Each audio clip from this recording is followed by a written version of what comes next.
Hello students. Chola राजाओं के राज्य में खेती और सिंचाई के लिए क्या व्यवस्था थी। चोल राजाओं ने बहुत सारी उपलब्धियां हासिल की और उन्होंने नए नए विकास से खेती को और नए आयाम दिए। आप मैप अगर देखेंगे तो उसमें रिवर जो कावेरी है उसकी बहुत सारी शाखाएं, छोटे छोटे चैनल बांट दिया गया इसको, और बंगाल की खाड़ी में मिलने से पहले उसकी कई धाराएं निकलती हैं। दीज चैनल्स ओवरफ्लो फ्रिक्वेंटली, ये कभी कभार इनमें पानी की मात्रा ज़्यादा हो जाती थी और अपने साथ लाई हुई मिट्टी को ये नदी के किनारों पर छोड़ देती थी और इन नहरों से होने आने वाला पानी ज़मीन को नमी देता था, जो कि खेती के लिए और चावल की खेती के लिए बहुत ज़्यादा ज़रूरी था। वैसे तो तमिलनाडु में के अलावा और दूसरी जगहों पर भी खेती में सुधार हुए थे, लेकिन ये 5वीं से 6वीं शताब्दी में बड़े पैमाने पर खेती के द्वार खोले। जंगलों को साफ किया गया किसी किसी जगह पर और ज़मीन को समतल किया गया।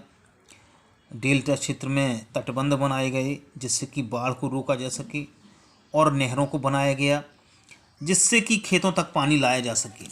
बहुत से क्षेत्रों में साल में 2 फसलें उगाई जाती थी। कई मामलों में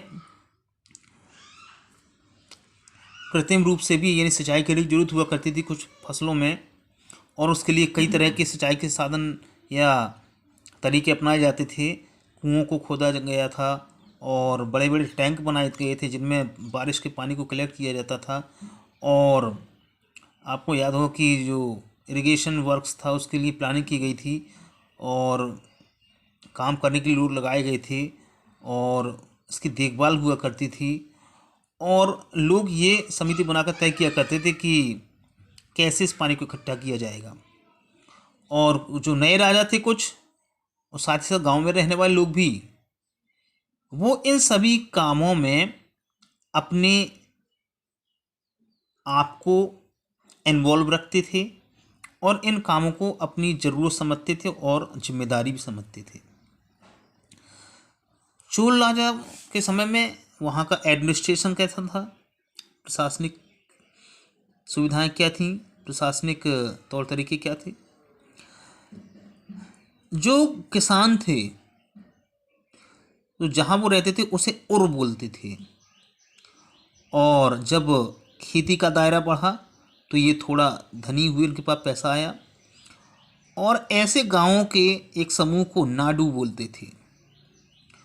और village council and the Nadu perform several administrative functions, उसमें जिसमें गांव की जो विलेज काउंसिल हुआ करती थी और जो नाडू हुआ करता था, वो लोग मिलकर के बहुत सारे प्रशासनिक काम किया करते थे, जिसमें जस्टिस यानी न्याय देना और टैक्स इकट्ठे करना भी हुआ शामिल होता था।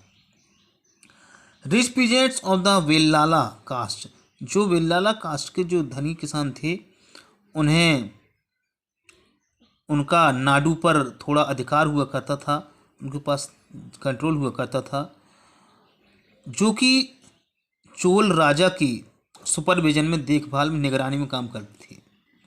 चोल राजाओं ने धनी लैंड ओनर्स को मूवेंदावेलम जैसे टाइटल दिए हुए थे और साथ ही साथ अरैयर जैसे टाइटल या पदवी उपाधि दे रखी थी। और जो मार्केट्स और interested them with importance of state the centre, ये सभी मार्केट्स और दूसरी चीज़ों में भी हिस्सा लिया करते थे, उनके पास अधिकार